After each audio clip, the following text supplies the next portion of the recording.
Evangelho do Senhor Jesus, segundo escreveu Mateus, capítulo de número 14. Mateus 14, do verso 10 em diante.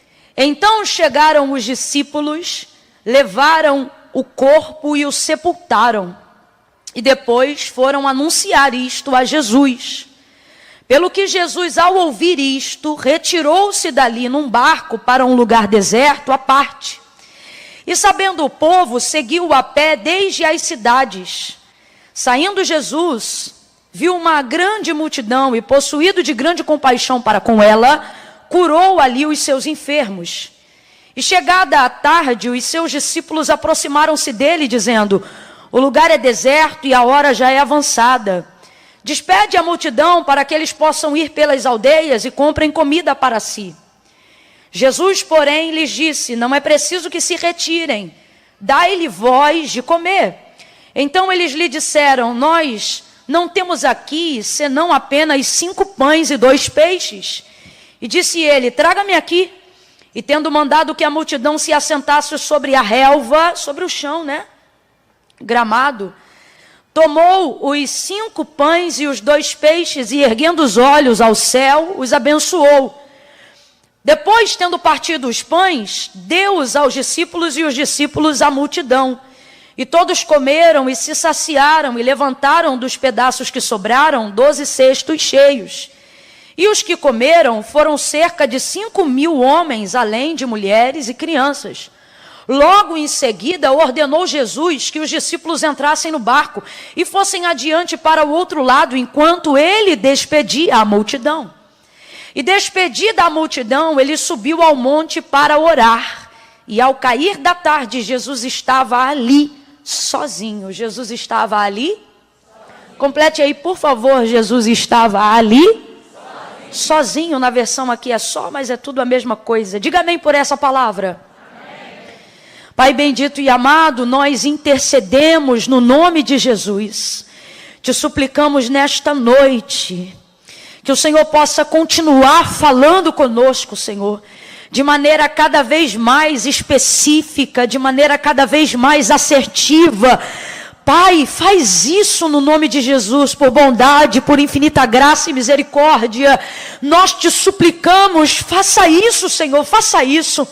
Uma palavra diretiva aos nossos corações, de modo que todo aquele, qualquer uma, que tiver entrado aqui nesta noite, ou qualquer um e qualquer uma que esteja assistindo agora essa mensagem pela internet, a exposição do texto sagrado, possa, Senhor, viver um tempo onde as dúvidas não venham mais perturbar a sua mente, acerca das decisões que precisam ser tomadas. São tantas dúvidas, tantos questionamentos, se devemos contratar, se devemos despedir, se devemos assinar, se devemos nos aquietar, se devemos nos levantar, se devemos nos assentar.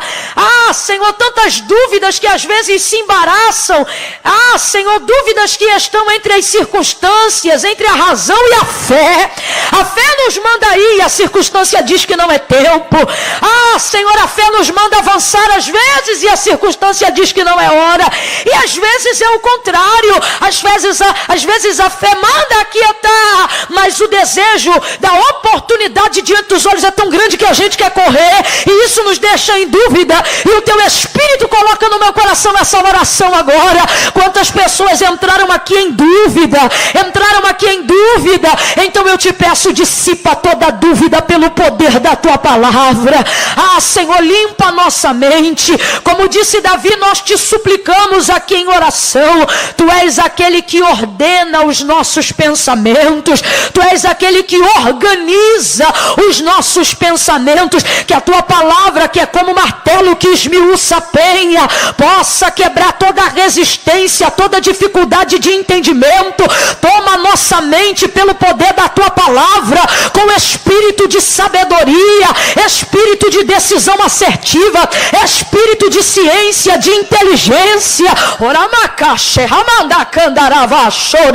Vai tirando todo medo, vai vai tirando todo questionamento indevido, vai repreendendo toda falsa guerra. Cumpre o que tu disseste que faria, quando me chamaste ao santo ministério da palavra, dizendo que cativos seriam libertos, dizendo que pessoas oprimidas seriam livres, dizendo que haveria cura do corpo, da alma, cura física. Pai, enquanto a tua palavra estiver sendo pregada, que o Senhor possa passar o teu povo em revista e fazer aquilo que lhe apraz pelo poder da tua palavra. Nós oramos agora ao Deus que tudo pode, porque desde a antiguidade com o ouvido não se ouviu e nem com o olho se viu um Deus como o Senhor, que trabalha, trabalha, trabalha, trabalha, trabalha, trabalha, trabalha, trabalha, trabalha, vai trabalhando para a glória do teu nome, Senhor.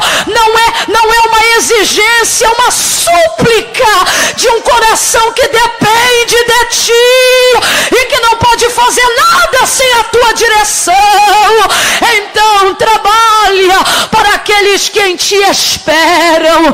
Em nome de Jesus, glorifica o teu nome. Fala conosco, Pai, em nome de Jesus. Fala conosco. Una a sua súplica minha e diga: fala conosco. Diga: fala conosco. Põe a mão sobre o seu coração e diga: fala comigo, Senhor. Oh, eu não preciso ouvir você falar, eu só quero que seja sincero. Diga: fala comigo, Senhor, em nome de Jesus. Oh, quem concorda, diga amém. Aleluia. Oh, Jesus amado, aleluia. Aleluia. Oh, presença santa, aleluia. Oh glória, oh aleluia, poderoso é o nome de Jesus. Aleluia. Tem mais alguém com vontade de glorificar? Fica à vontade. Oh aleluia, glória a Jesus. Eu não sei, às vezes tem gente que está ali com glória entalado e pensa assim: será que pode liberar? Pode liberar, pode chorar. Oh, aleluia. Está sentindo a presença de Deus? Deixa fluir, não extingais o Espírito. Oh aleluia. Oh glória, glória a Jesus. Glória a Jesus, glória a Jesus. Aleluia. Bom, gente, o contexto do texto que a gente acabou de fazer menção aqui nessa noite, ele fala sobre um desejo que Jesus vai ter de ficar sozinho. Isso, na verdade, acontecia outras vezes. Jesus tinha momentos de busca, né, ao seu Pai, a Deus Todo-Poderoso, individual, mesmo quando ele estava no coletivo. Vocês vão lembrar, por exemplo, que haviam momentos que ele subia ao monte para orar com seus discípulos, mas se distanciava deles cerca de um tiro de pedra, coisa aí de 2 a 7 metros, para poder manter uma distância mínima, a fim de... Você sabe, tem orações que a gente faz que só Deus deve ouvir, coisas que a gente fala e a gente quer ter liberdade de que não tem ninguém ouvindo aquilo ali. Mas, ao mesmo tempo, essa distância, ela também é segura, porque tem coisas que eu posso orar em pensamento, mas dependendo da intensidade da busca e da necessidade do clamor, eu preciso verbalizar, né? E isso fala sobre o nível de intimidade e comunhão que cada um tem com Deus. Então, era comum Jesus fazer isso. Porém, nesse caso aqui, de Mateus 14, segundo a narrativa que a gente acabou de fazer, Jesus vai manifestar isso diretamente, não porque era o seu horário pontual e devocional de orar, mas você vai perceber que ele está motivado pelo tipo de sentimento que acabou de visitá-lo em razão da notícia que ele recebeu, que é qual? A morte de João Batista. Não só a morte, mas a maneira como ele morreu. Você sabe que são 2 impactos diferentes, né? Uma coisa é a pessoa às vezes dizer: olha, fulano morreu. E às vezes, se for uma morte tranquila, ou a pessoa já tiver de alguma idade, ou infelizmente já havia uma perspectiva, dada ao tempo de enfermidade daquela saúde e tal, você fica muito triste, mas recebe o impacto da morte apenas. É muito mais complicado, são 2 impactos que tem que ser administrado quando uma pessoa, por exemplo, chega pra gente e diz: olha, fulano morreu, e aí a gente automaticamente pergunta: de quê? E aí de repente traz uma morte trágica, né? É mais uma demanda emocional para você administrar. Tem gente que perde a fome, tem gente que fica com dor de cabeça, tem gente que fica com o pensamento flutuando, né? Imaginando, mas como se deu isso? Que fatalidade, que situação. Então Jesus, na sua condição de verbo que se fez carne para passar por todas as situações que nós passamos. Então é muito triste quando a gente vê um crente, quando a gente vê um cristão, quando a gente vê um conhecedor da palavra de Deus, que fica na tentativa sistemática de diminuir as coisas que Jesus sentia por saber que ele era 100% Deus. Quando você faz isso, você negligencia parte da obra de Cristo. É como se você dissesse assim, mas ele não sentia dor de verdade porque ele era Deus. Mas ele não sofria tanto porque no fundo você sabe, ele era Deus. Eu vejo pessoas, por exemplo, que quando nós ministramos sobre elas uma unção poderosa, uma palavra profética, e depois nós trazemos a cobrança daquilo que foi liberado, mas não foi colhido, ou seja, daquilo que a pessoa podia ter feito, mas não fez, e a gente diz assim, olha, mas você não recebeu, mas você não deveria ter feito. Ah, mas na Bíblia diz assim, mas eu não sou Jesus, mas deveria ser. E quando você coloca ele na condição de que você nunca vai poder fazer, é óbvio que isso não te iguala ao unigênito do Pai. Mas a única coisa que te dá condições de ser semelhante é o desejo de viver e de fazer exatamente o que ele fez a despeito de quem você é. Então, é importante eu falar isso aqui antes de dar continuidade àquilo que Deus confiou ao meu coração, porque eu não quero que você diminua o sentimento de Jesus em relação à morte de João Batista só porque ele era o Filho de Deus. Porque esse mesmo Jesus aqui vai expressar a sua gratidão por João Batista, independente até da sua ligação parental, né? Uma vez que Isabel era prima de Maria e João Batista, filho de Isabel e Zacarias.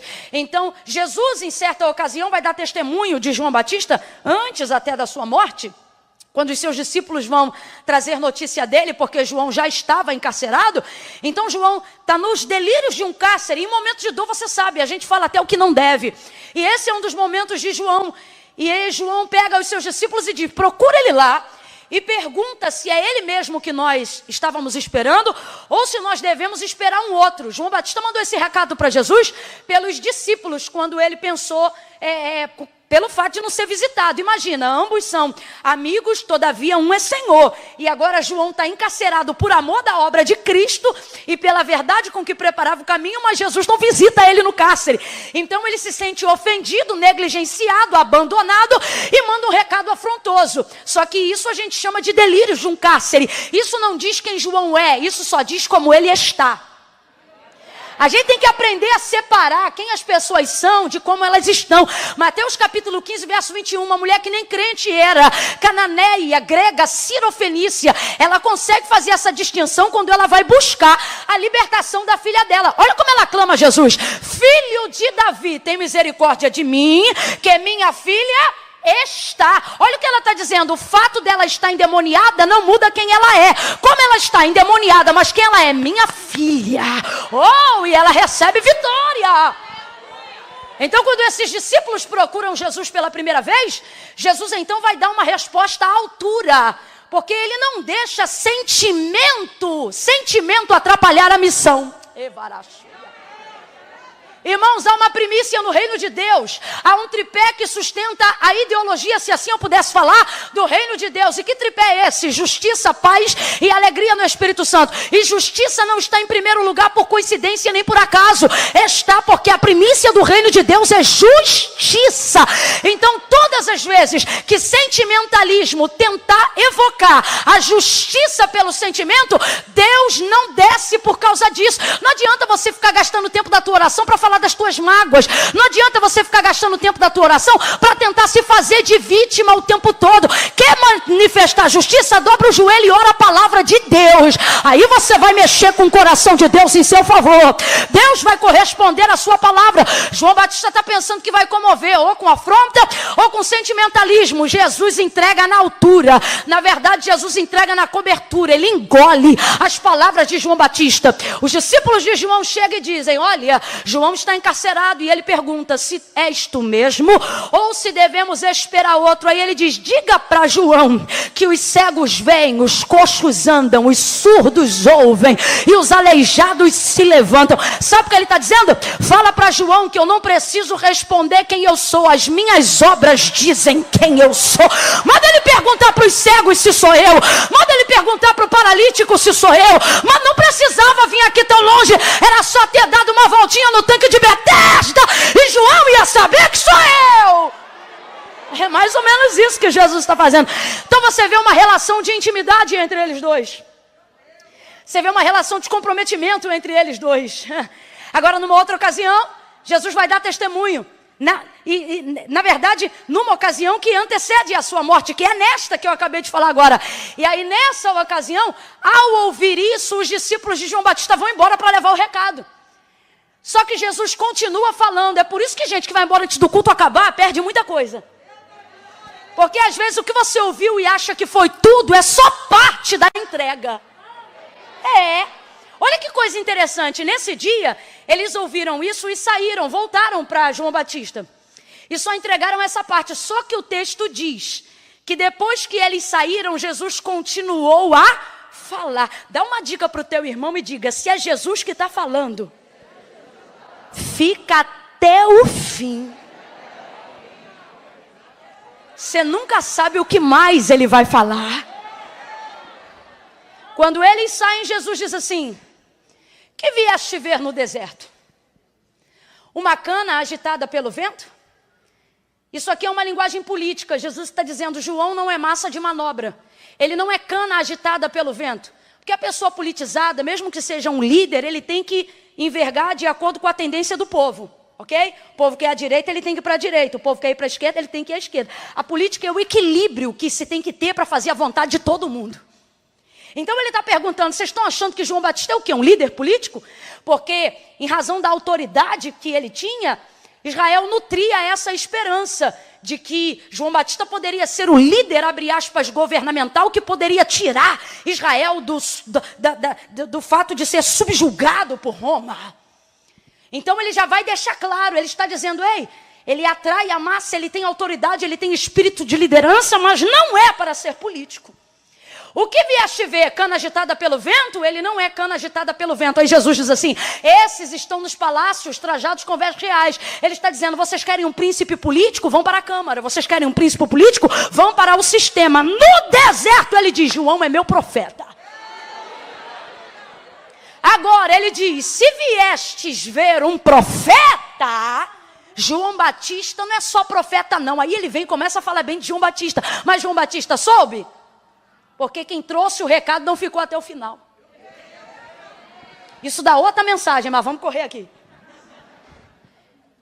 Ele dá continuidade e ele diz, João Batista é mais do que um profeta. É para mim como um anjo. Olha isso, gente. Do qual eu vos digo, que nascido do ventre de mulher. Eu quero que você guarde esse testemunho de Jesus sobre João Batista. Que do qual, nascido do ventre de mulher, igual a João Batista, antes dele não houve. E depois dele, não haverá. Guardou o testemunho? Maravilha. Aí o texto diz agora aqui onde nós lemos. Chega a notícia, os discípulos de novo, provavelmente aqueles que encontraram pela primeira vez. E trazem a notícia, João Batista morreu. Foi degolado e nós já o sepultamos. Não é coincidência a forma como Jesus é tocado na área da emoção. Preste atenção, não é horário da entrega da devoção, mas dependendo de como está atacada a sua emoção, você ora em hora que não é para orar. Sim ou não? Você busca em lugares que não tem costume de buscar. Quem aqui, movido pela necessidade, já orou em banheiro? Recebeu uma notícia ou estava na promessa de um propósito de entrega para Deus, teve que entrar aonde deu e às vezes foi um banheiro. Então, só para você entender o que está acontecendo aqui, é algo que não estava no cronograma devocional, mas em razão do impacto da notícia, houve a necessidade de uma busca inesperada. Jesus é maravilhoso. Ele dá para a gente o comportamento que você tem que manter quando notícia ruim chegar. É notícia ruim, primeira coisa que você faz é ligar para alguém. Notícia ruim, primeira coisa que você faz é ir para o Facebook se sentindo triste. Rapaz, Jesus está dizendo, notícia ruim chegou, vá orar. Vá orar. Agora veja, o sentimento aqui, obviamente é de tristeza. Quem sabe até de perturbação. O texto diz, verso 13. Jesus ouvindo isto o que, gente? O que acabou de ser anunciado pelos discípulos de João Batista. Que ele foi morto, degolado e já havia sido sepultado. Imediatamente, olha aqui, imediatamente, Jesus ouvindo isto, retirou-se dali para um barco. Ele foi para um lugar deserto. Completa para mim, lugar? Vem com vontade, igreja, lugar? Lugar deserto. Ele queria ficar num lugar à parte. Aí lá no verso de número 23 você vai entender. Ele subiu ao monte para orar à parte. É aqui que está a conclusão do plano que começa no verso 13. Lá no verso 23. Despedida a multidão, ele subiu ao monte para orar à parte. Igualzinho está aqui no verso 13, onde está a manifestação do desejo. Vou repetir. No verso 13 ele está dizendo que ele quer ir para o deserto, para um lugar à parte. Mas ele só consegue cumprir isso no verso 23. Subiu ao monte para orar à parte e ao cair da tarde estava ali sozinho. Então Jesus, ao sair daqui, de onde saiu, logo depois da notícia da morte de João Batista, ele já saiu daqui com um desejo. Qual? Eu quero orar. Segunda coisa, eu quero orar e quero estar sozinho. Dependendo do nível de pensamento, de celeridade, de pensamentos que você está na sua cabeça, não adianta querer falar com ninguém agora. O melhor é você ficar sozinho. Não dá às vezes para você administrar numa conversa. Tem que desabafar, mas você já sabe o que vai desabafar ou vai abrir abado pela emoção?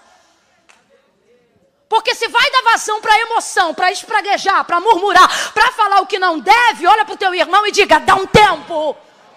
Dá um tempo para você mesmo, dá um tempo para as suas emoções. Dá um tempo para não falar bobagem, dá um tempo para não pecar contra Deus, dá um tempo para não ferir o seu próximo. Dá um tempo para proteger tua alma, dá um tempo para blindar tuas emoções, dá um tempo para organizar teus pensamentos. Tem gente que nunca organiza a mente do lado de dentro porque é precipitado em falar do lado de fora. Você sabe, já ouviu isso? Quem não pensa, fala qualquer coisa. Quantas vezes a gente já viu alguém falando uma bobagem e a gente percebe que está visivelmente desequilibrado e a gente diz, falou sem pensar. Sim ou não? O problema é que você também já conhece esse outro ditado, qual? Que 3 coisas não voltam, seta lançada, pedra lançada e palavra dita. Então, para não acrescentar problema sobre a sua dor, para não acrescentar problema sobre uma demanda que você já tem que administrar, Deus está me usando nessa noite para entregar uma palavra de instrução para você. E Ele está dizendo, ei, dá um tempo. Ah, mas é festa hoje na casa do fulano, mas você está em clima de festa? Não, então não vai estragar a festa dos outros. Fica em casa.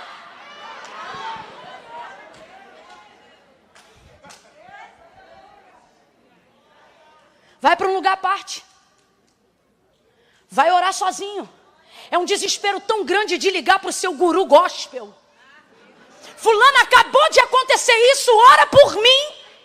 Escuta o que eu vou lhe dizer. Que na busca da organização dos pensamentos, nem todas as orações que fizerem por você têm o poder de substituir a oração que só você pode fazer por si mesmo.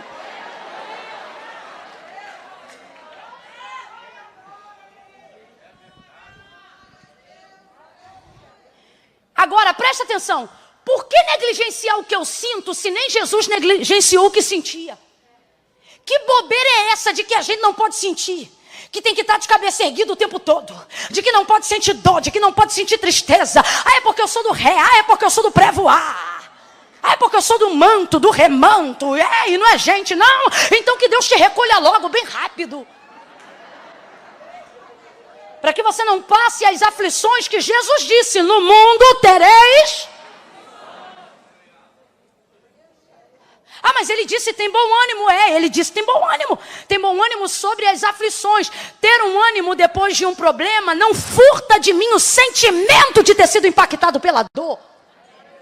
Pelo contrário, o sucesso de uma emoção bem gerida só é de fato sucesso depois que você administra não o sucesso, mas a dor.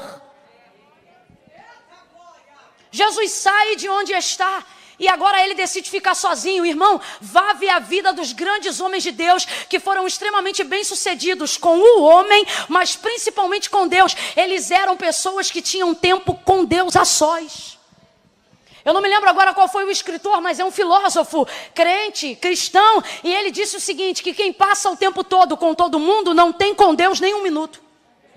E é verdade, na ânsia de não querer demonstrar para as pessoas os nossos problemas, na ânsia de não querer administrar a nossa própria vida, a gente quer o tempo todo rindo, brincando para manter o status, para manter o carisma, para manter a popularidade, e já está em frangalhos a alma, está todo quebrantado por dentro, e você pensa, não, mas eu tenho que estar, não, mas eu tenho que fazer, e o Senhor está dizendo, você está pensando que está se guardando, mas está virando um sepulcro caiado.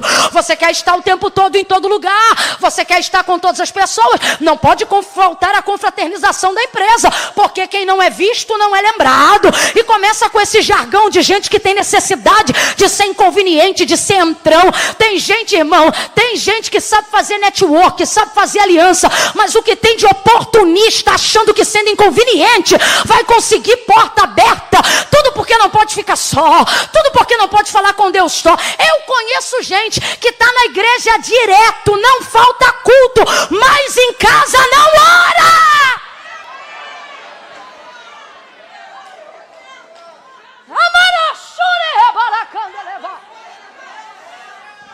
Eu fico imaginando o Espírito Santo, sério, eu imagino o Espírito Santo num culto da casa num culto como esse, porém ele observando a vida de alguém que não tem nenhum comportamento de intimidade com Deus, mas é sensível na casa de Deus. Tipo assim, não ora em casa, não dá glória em casa, não bota um louvor em casa, não lê a Bíblia em casa, não faz nada relacionado a Deus em casa, mas quando está na igreja sente a presença. Quando está na igreja fica arrepiado, sabe falar em língua, mas em casa você não vê ele falando uma língua. Ele aguenta ficar 2 horas de culto, se virar vigília ele emenda, mas não sabe o que é dobrar o joelho 15 minutos para fazer uma oração em casa. Aí parece que eu fico imaginando o Espírito Santo nesse culto, olhando esse camarada, olhando essa filha de Deus e dizendo, rapaz, que interessante, em casa tu não fala comigo, mas aqui, hein? Alguém quis incutir na nossa cabeça que solitude é fracasso. Solitude é coisa de gente bem resolvida.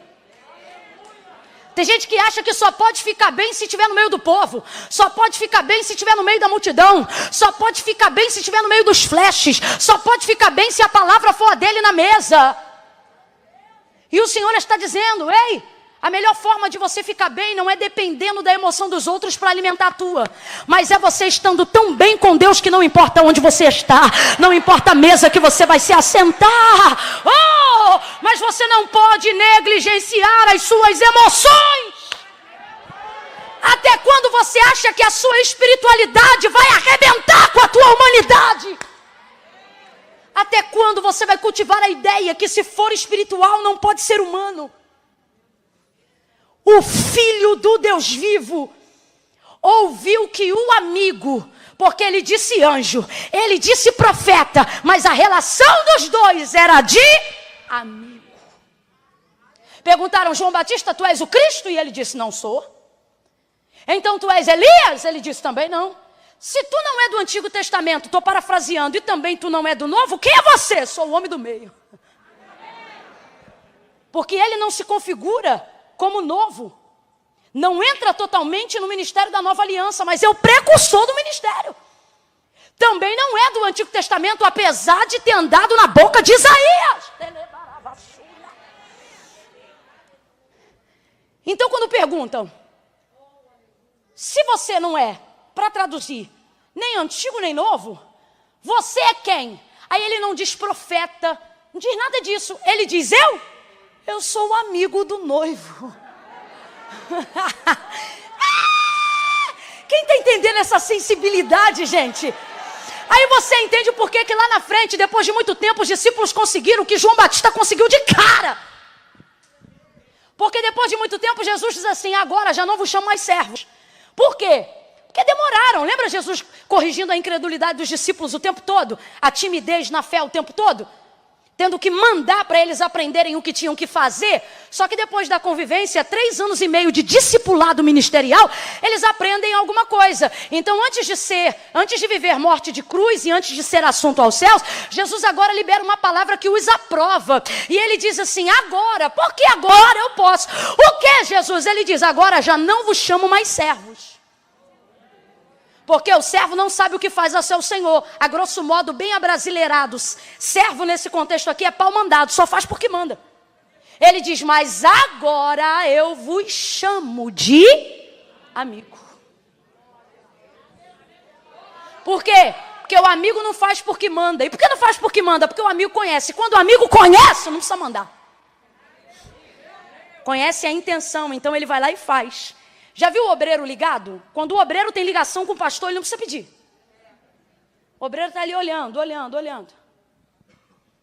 Esse dia eu falei com a minha mãe. Falei, mãe, fica de olho quando minha água acabar. Minha mãe é tão espiritual, menina. Ela entra, vê tudo escuro, ó.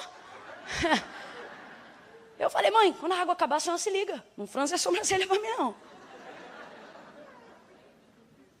E pede alguém para botar água para mim. Porque às vezes o pessoal entra num movimento tão grande. Agora, tem igreja, irmão, tem igreja, que a gente chega para ministrar, e eu posso falar isso aqui, que os nossos obreiros são bem treinados para isso. A gente está aqui, se a água esquentar muito, no meu caso não precisa que eu bebo ambiente. Agora, se esquentar muito, tem obreiro ligado, vai lá e troca a água. Nem bebeu, mas vai lá e troca, né, Júnior? Vai lá e troca. Aquela coisa de perceber, ninguém precisa trocar não, tá, gente? Estou falando sério. Mas o que eu estou falando, ligação. Quem aqui tem um amigo ou uma amiga que por causa do grau de intimidade, quando vocês passam uma situação juntas ou juntos, você não precisa falar, você olha e já tem que segurar o riso. E aquela irmã espiritual, aquela irmã, fechamento do céu e da terra contigo, que o pregador, elas conversaram um negócio essa semana. Aí o pregador vem e traz o mistério, a revelação do que elas conversaram. Aí elas ficam assim no canto, não precisa falar. Intimidade. Jesus está dizendo, vocês agora conhecem o meu coração, conhecem a vontade do meu Pai. Sabe o que Ele está dizendo? Agora vocês foram promovidos, vocês são amigos. Oh, aleluia! É isso. Então Jesus está triste e agora deseja ficar só. Só que ele vai ter dificuldade, porque presta atenção. Quando for para resolver a vida dos outros, você sempre vai dar um jeito, mas quando é a sua, você empurra para depois. Escuta o que eu estou te falando, que aqui está a experiência de alguém que sabe o que está falando, gente. Sabe o que está falando. Eu me lembro aqui, Slavec de 2019. Foi 2019? Alguém lembra? Slavec, teve Slavec em 2019? Teve, então foi a última. A pastora Elisete trouxe uma palavra. E eu me lembro que a pastora Elisete, esposa do pastor Silas, trouxe um testemunho tremendo. E uma das coisas que ela falou foi o seguinte, que ela tinha tanta necessidade de, por causa da sua entrega inteira no cristianismo, de atender todo mundo, que por fim, ela disse que chegou a fazer uma oração dizendo, Senhor, se precisar eu vou para a cruz pelas mulheres. Estava entrando num estado de fazer tão bem ao próximo, de estar o tempo todo ali servindo, ela conta isso, se você quiser depois assiste, uma mensagem edificante, realista e poderosa. Nunca mais eu vou esquecer. Ela disse nesse dia uma frase que eu carrego como filosofia na minha vida até hoje. Ela disse o seguinte, se a sua vida emocional não estiver bem resolvida, você não vai ter espiritualidade, você só vai viver religiosidade. E aí ela vem trazendo que como é que você cuida da vida espiritual? Cuidando das emoções. Aí você vê crente que é bom para todo mundo, menos para ele. Tem fé para todo mundo, menos para ele. Expulsa demônio de todo mundo, menos os dele. Por quê? Agora eu vou falar aqui num termo, num exemplo que todo mundo vai entender. Porque a gente é assim, proativo para abençoar o outro. E tem uma série de vertentes do porquê alguém é motivado a fazer isso. Pode ser para agradar a Deus, que assim seja. Pode ser por altruísmo, às vezes nem é crente, mas se sente bem fazendo bem ao próximo. Mas pode ser também o suborno de uma culpa. Já que eu não posso cuidar de mim, eu me sinto cuidando dos outros. E às vezes, por mais bonito que isso pareça, na real o nome disso é autossabotagem. Se eu fizer isso sistematicamente negligenciando a mim, não estou cumprindo nenhum dos dois pontos, por mais que eles sejam verdadeiros e ainda que sejam cristãos, porque a própria orientação de Cristo é amar o próximo. E qual é o parâmetro? Quem lembra? Qual é o parâmetro? Então você tem tempo para todo mundo, ajuda todo mundo, mas quando é você, joga para a semana que vem. Mês que vem eu vou. Ano que vem eu faço. Depois eu entro. Nem para ganhar presente você consegue ser abençoado. A pessoa chega para você e diz assim, ó, você ganhou um pacote no spa. O dia passa, você só vê depois, porque você se negligencia. Você é bom para todo mundo, mas não consegue organizar a sua vida. E eu vou falar aqui rasgado, porque Deus está falando comigo. Você já está fazendo isso há tanto tempo que quando você faz bem a si próprio, você não se sente bem, você se sente culpado. Porque você acha que não deveria usar esse tempo para fazer isso por você. Só que no final, não tem sucesso. O que tem é dor. E aonde poderia ter sido resolvido com solitude, entra a solidão. O que é solitude? Respeitar momentos a sós. Vamos lá, o que é solitude? Momentos? Não é uma vida, é só um. Agora, o que é solidão? Permanência do estado só. Solidão traz depressão.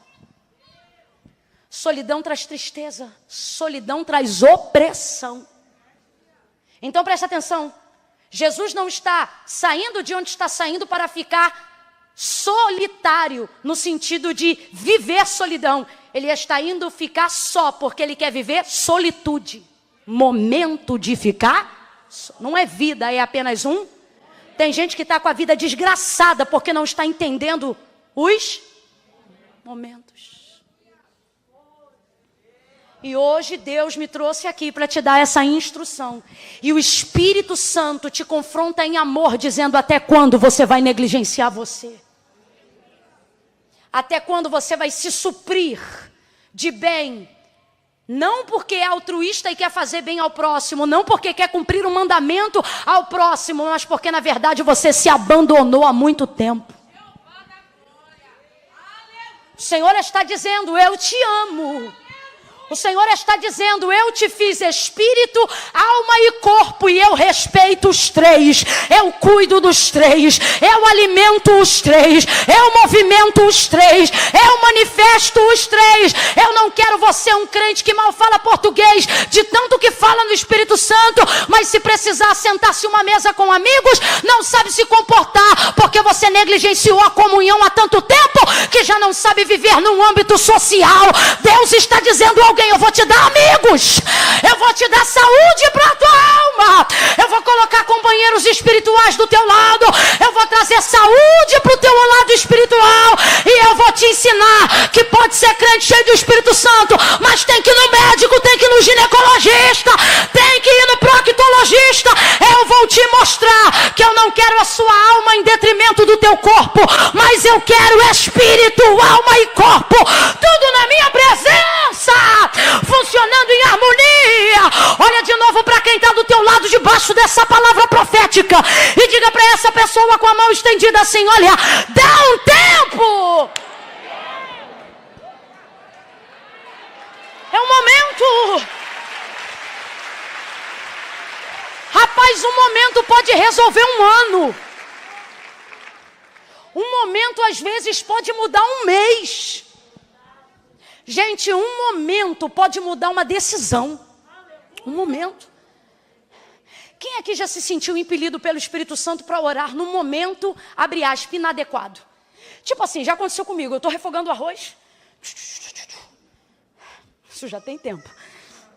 Mas estou eu refogando arroz. É, porque o acusador está aqui na minha frente, né?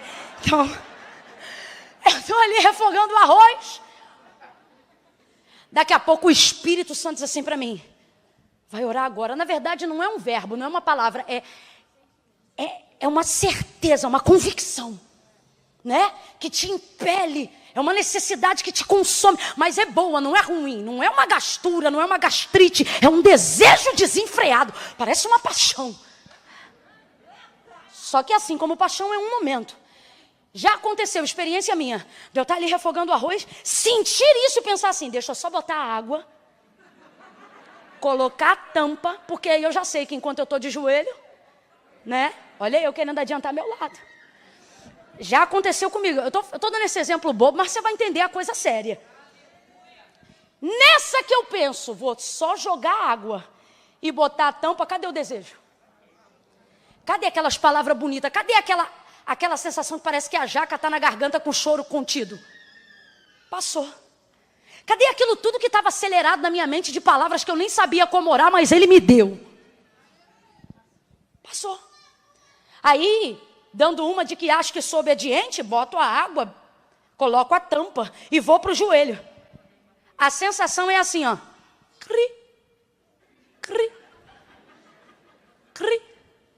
Você pode levantar a voz, você pode falar palavra bonita, você percebe, quem tem maturidade sabe, quando perde o momento. É como se o Espírito Santo dissesse: pode orar, vou te abençoar, mas você perdeu o... E por que a gente perde esse momento? Porque eu tenho que organizar a minha vida. Porque eu tenho que botar as crianças para a escola, porque eu tenho que limpar o carro, porque eu tenho que atender o telefone, porque eu tenho que responder uma mensagem urgente no WhatsApp. Então eu não posso atrasar meu lado para ajudar o Espírito Santo.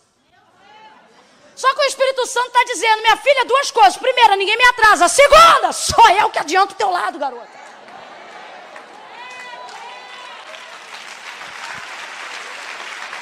Mas não é a sensação que a gente tem? Desde então eu aprendi uma coisa que eu também pratico como filosofia de vida e princípio. Que obedecer a Deus não é só fazer o que Ele manda, mas é fazer o que Ele manda na hora que Ele está mandando. Perde o ímpeto, perde a alegria, perde o ânimo. Porque não entendeu. Agora, qual é a grande revelação aqui para a aplicação da minha vida e da sua? Quem está me ouvindo, diga amém. A grande aplicação aqui é que a gente pensa que está adiantando o nosso lado, fazendo aquilo que a gente quer, porque não quer se render à solitude, ao momento, ao cuidado. O que a gente não entende é que esse momento é que pode adiantar a semana inteira, pode adiantar o mês inteiro. Por quê? Porque esse momento, ele faz coisas que o remédio não faz coisas que a terapia não faz coisas que os meus procedimentos normais não podem fazer. Mas a necessidade de querer ser perfeita ao meu modo, a necessidade de querer ser perfeito ao seu modo, irmão, está te fazendo atrasar seu próprio lado. Achando que o Espírito Santo não é de fato quem Jesus falou. E ele disse o quê? Que ele era cooperador. Então, quando você sente a necessidade de ficar só, respeite isso. Se virar solidão, que Deus use alguém para intervir. Agora, se é solitude, entenda.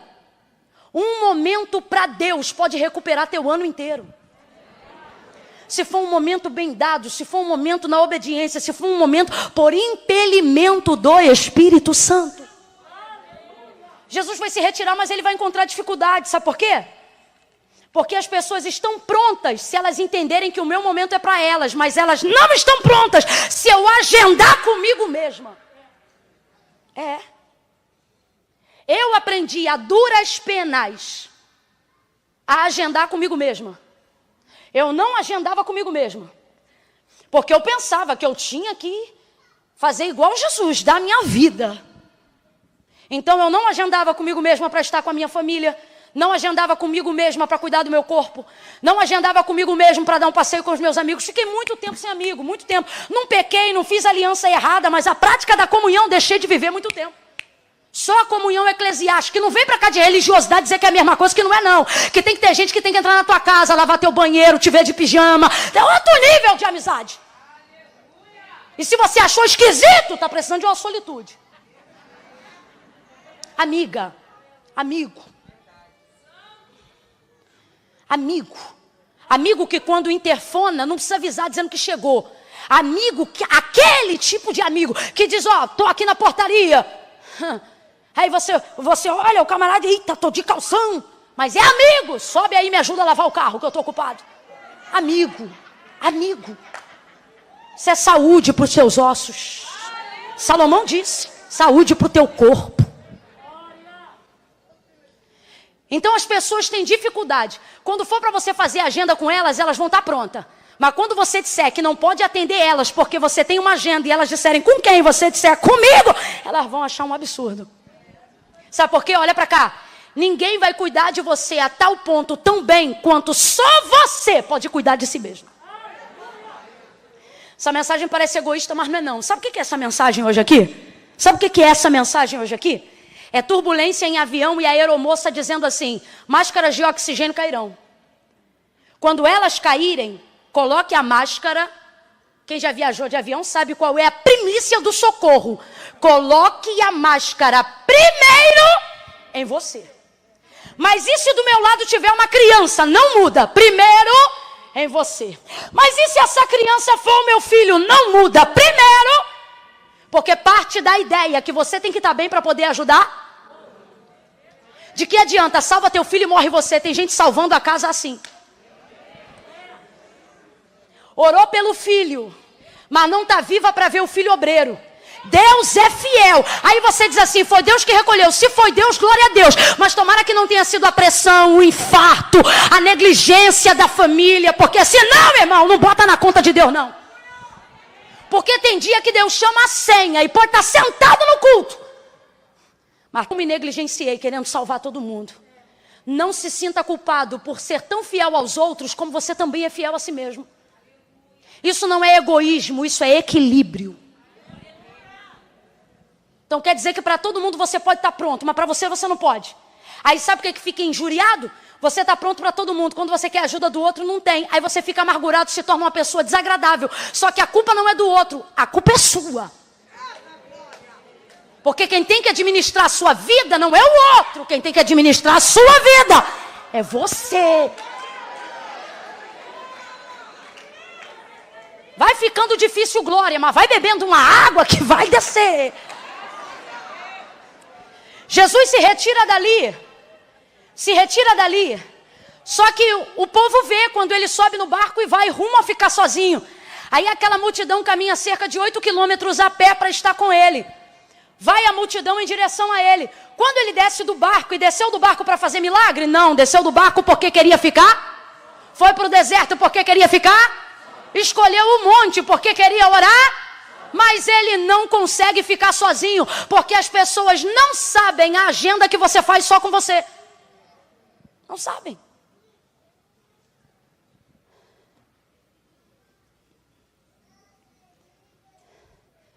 Jesus sai, quando tira o pé do barco uma multidão. Ele não aguenta. O texto diz que vendo o rosto deles, fome, deficiência, carência, porque ele vê tudo isso nos nossos olhos. Vendo eles, o texto diz que ele se move de íntima compaixão. Não aguenta. Não aguenta. Isso é lindo. Mas sabe o que isso mostra? O texto diz que ele cura, ele multiplica pão, ele multiplica peixe, ele abraça, ele beija, ele dá atenção, ele fala, ele ouve. Aí o texto diz assim, olha, guarde essas palavras, o texto diz assim, ó.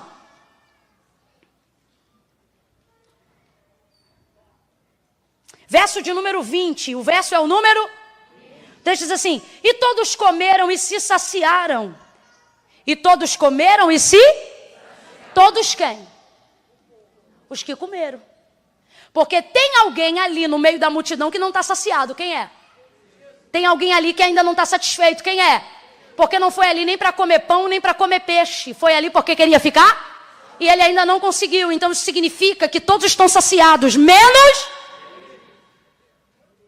Porque o que você faz pelos outros é muito bom, mas não tem o poder de negligenciar o que você precisa fazer por si mesmo. Saciou a todos. Mas o texto diz que levantando-se dali, despediu os discípulos. O que ele fez? Ele fez de trás para frente. Olha o que ele fez. Ele despediu primeiro os mais íntimos. Por quê? Porque os mais íntimos é mais difícil de despedir. Ele ele despediu os discípulos. Agora, olhe a situação. Quando você compreende que é tempo de solitude, essa é uma das partes mais difíceis de administrar a maturidade da sua emoção.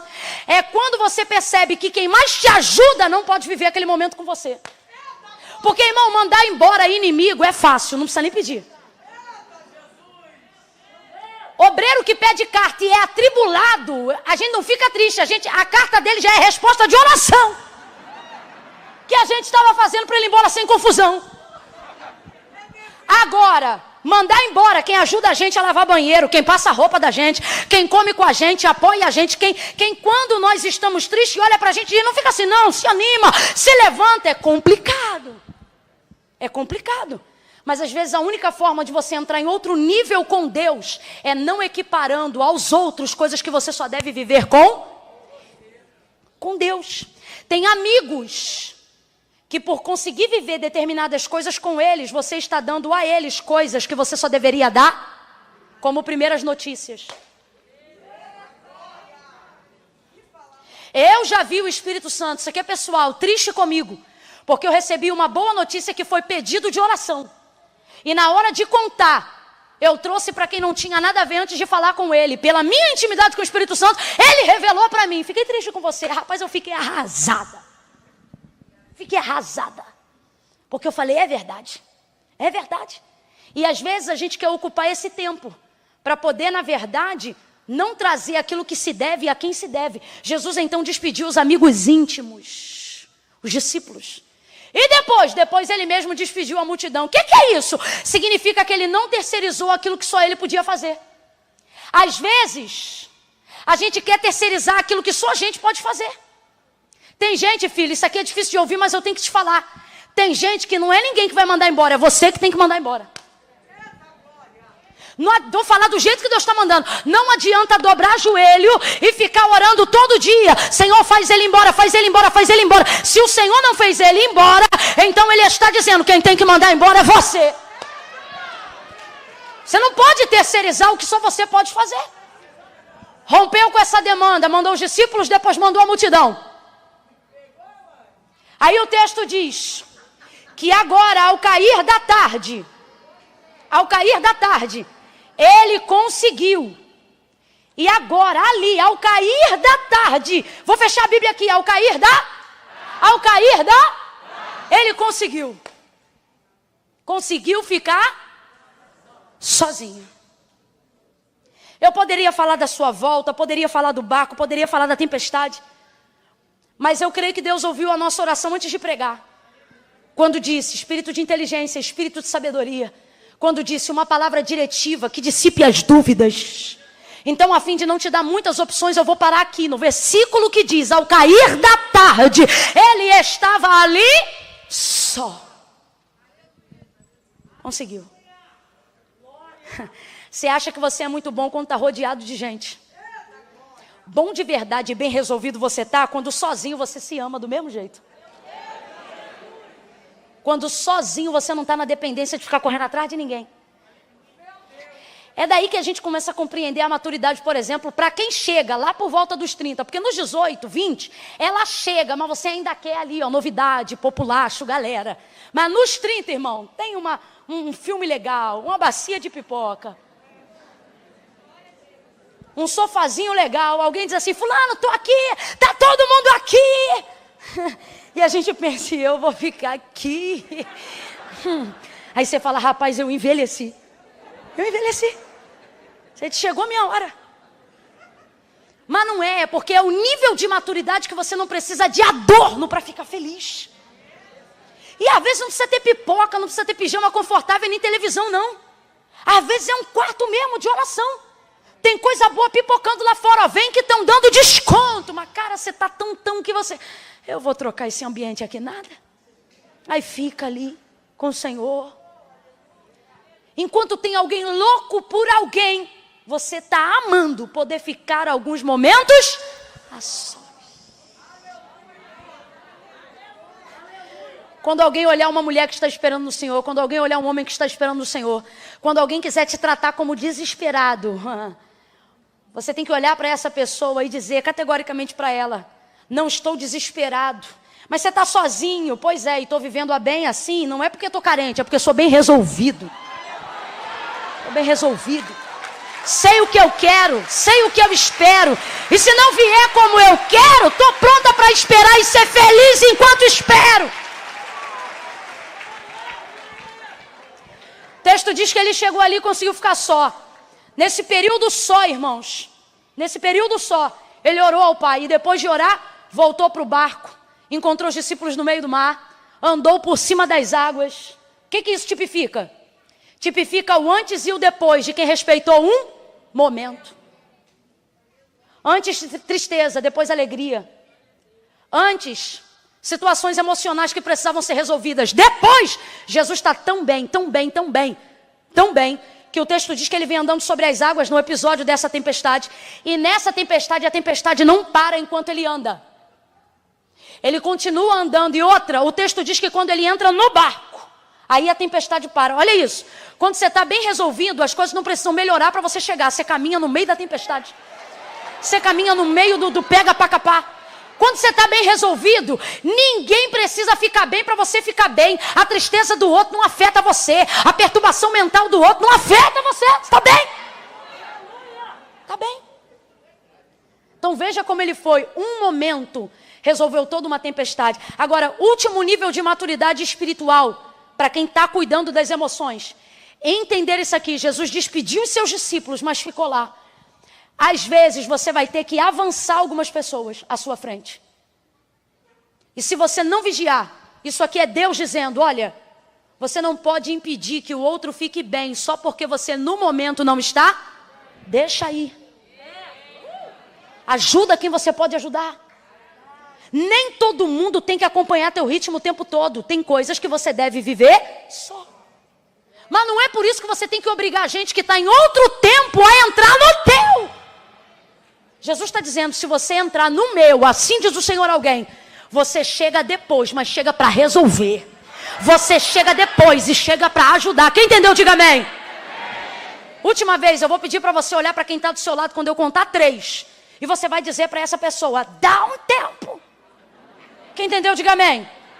Não é dar um tempo da igreja, não é dar um tempo da tua casa, não é dar um tempo da tua vida. A pergunta é, aonde está o teu tempo dado para Deus?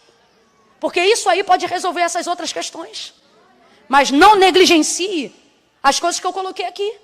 As coisas que só você pode fazer por você mesma. Seu médico, sua festa, seu descanso. Eu tenho um curso. E esses dias eu falei para os meus alunos. Eu disse, felicidade não cai do céu. Vocês têm que agendar a felicidade de vocês. Porque as pessoas vivem felicidade como se fosse viver na dependência de ganhar na Mega Sena. E a gente nem joga. Mas fica esperando o dinheiro cair do céu para ser feliz. E felicidade não acontece assim não, irmão. Felicidade acontece agendado. Qual é o país que você quer conhecer? Não, mas eu não tenho dinheiro. Eu não te perguntei isso. Perguntei qual é teu sonho. Perguntei onde está o alvo da tua felicidade. Qual é o restaurante no Rio de Janeiro que você quer conhecer? Tem gente aqui que tem sonho fácil de resolver, o bondinho. O problema não é nem dinheiro. O problema é que você não agenda com você. Ah, fica de pé, fica de pé. Fica, senão vira vigília.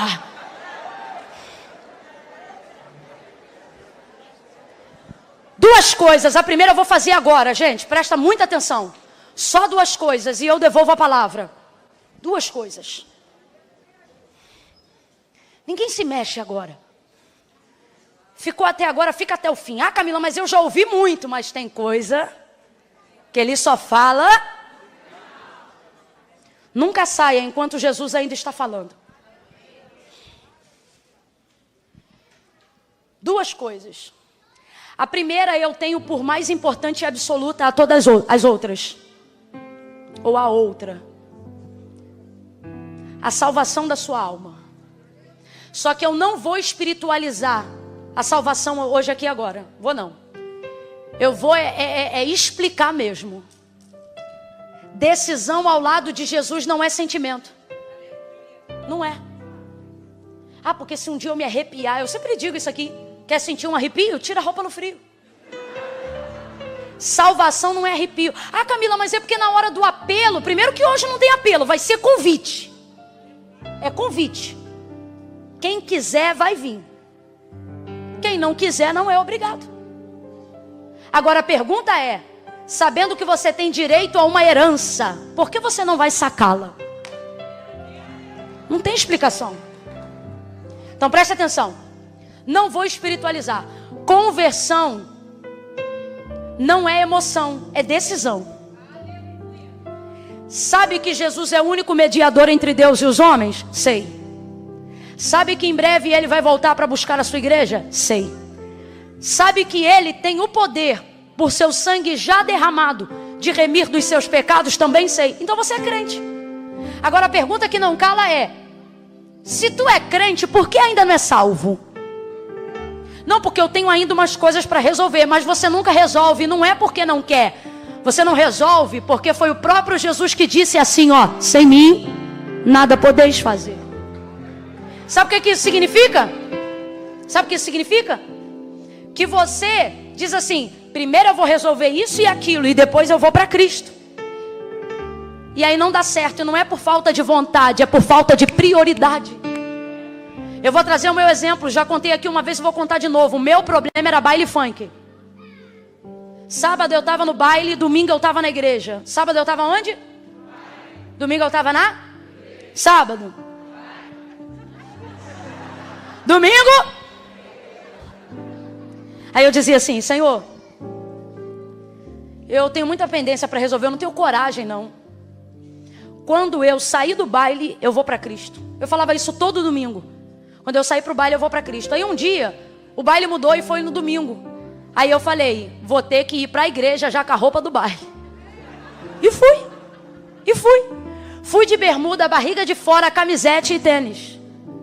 Porque eu falei, depois do culto, eu vou para o baile. E você acha que você não presta. Você nem vem de barriga descoberta. Você vê o nível de cegueira, de ignorância, de letargia. Nesse dia eu disse de novo, Senhor, quando eu largar o baile, eu vou para Cristo. E então eu ouvi o Espírito Santo me dizer, quando você vier para Cristo, você larga o baile. Porque eu queria, mas não conseguia. E fato, não vou contar mentira, não virei pregadora do dia para a noite, nem virei super crente, até porque não sou. Ai, minha vida mudou. A partir daquele dia, o outro dia eu acordei e já tinha asa. Não mudou de um dia para o outro, mas mudou tudo a partir daquele dia. Nunca mais foi igual. Jesus está dizendo aqui, ó,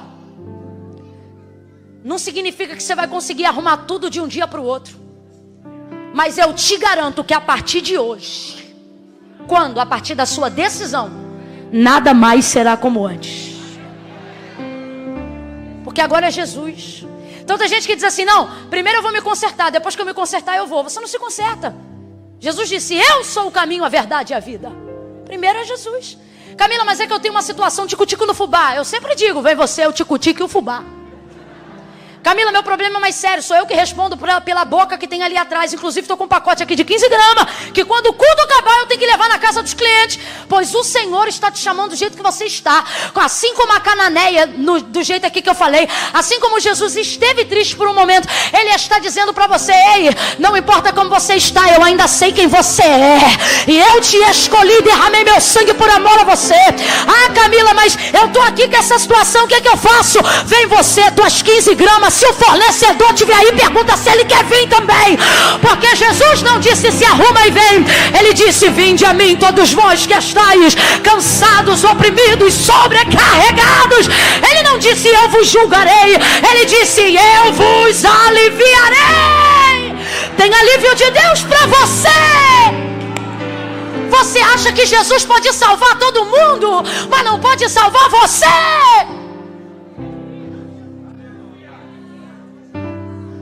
Baterista, corre aqui.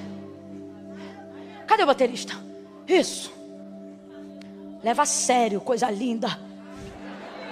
A gente fala, corre, eles correm mesmo, leva a sério. Isso é gente de Deus, isso é povo crente. Vem vocês aí, seus esquisitos. Rápido. É só um refrão, não vai virar vigília, tá ouvindo? Porque vocês são terríveis. é tanta unção que a gente esquece. Daqui a pouco não vai ter isso agora, é coisa séria. Pensa num refrão. Sabe qual refrão que a gente pode cantar? O que você solou aqui. Aquela parte que diz: te adorar é o que me sustenta de pé. Você acredita que eu vim pra cá pensando uma coisa, cantei essa música ontem, cantei em casa, né, gente? Cantei ontem, cantei anteontem e associei ela a um projeto que eu quero fazer. E eu disse assim: se eu chegar nesse projeto, eu vou cantar essa música.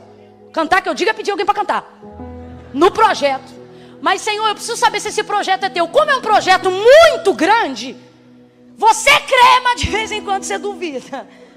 E eu disse: Senhor, se esse projeto é teu mesmo, me dá um sinal.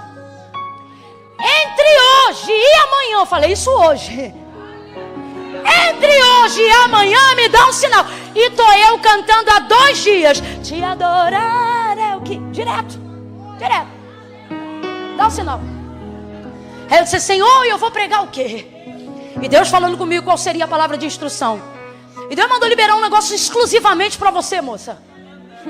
Porque você se atrelou ao meu propósito, então Deus vai liberar uma palavra exclusivamente para você, pela obediência daquilo que Deus mandou você fazer. Porque abre aspas, esse hino nem é comercial, né? Aí eu falei: Senhor, já entendi, o Senhor está no projeto, não estou doida. Para mim a confirmação veio no louvor, eu entendi. Aí, como eu entendi, Deus falou: já que você entendeu que eu usei ela, agora você vai falar uma coisa para ela. E eu disse: o que? Ele disse: não, que você vai pregar, Mateus 14. Só que o que eu vou falar para ela, eu não falei para o povo, porque é só para você. Jesus ressuscitou Lázaro, sim ou não? Fala aí no microfone. Sim. Ressuscitou Lázaro, sim ou não? Sim. E eles também eram amigos? Sim. João Batista e Jesus também eram amigos? Eram. Mas ele ressuscitou João Batista? Fala no microfone. Não. Ele ressuscitou João Batista? Não. Deus sabe porque eu estou falando isso para você. Aí o Senhor falou para mim: fala para ela. Isso é só para edificar a sua fé. Fala para ela que Lázaro eu ressuscitei, porque a gente era amigo. Mas na vida de Lázaro eu ainda tinha uma obra. João Batista, lembra? Ele disse: nasci do ventre de mulher, antes dele igual não houve, depois dele igual não. Deus não está dizendo em Cristo ali que João Batista é melhor do que ninguém. O que ele está dizendo ali é que ele cumpriu a plenitude do propósito tão tremendamente que não precisava que ele ressuscitasse para fazer mais nada. Aí Deus olha para mim e diz assim: diga para ela, porque eu usei ela para entregar o teu propósito. Diga para ela que existem áreas da vida dela ligadas a alguém que eu não ressuscitei. Não ressuscitei. Não porque não amo, não porque não é amigo, não porque não tenho plano com ela, mas porque o propósito dele já estava cumprido. Agora o que ele tem contigo continua. O que ele tem contigo continua. Vai ter solitude, mas vai ter amigo. Vai voltar andando sobre a tempestade, vai voltar andando sobre as águas. Assim te diz o Senhor.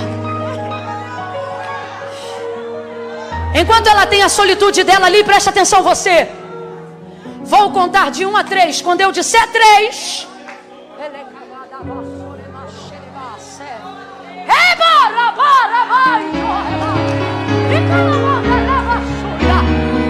todo mundo que está acompanhando na transmissão ao vivo, quando eu disser 3, se você está aí na internet, você vai escrever a sua confissão pública de fé.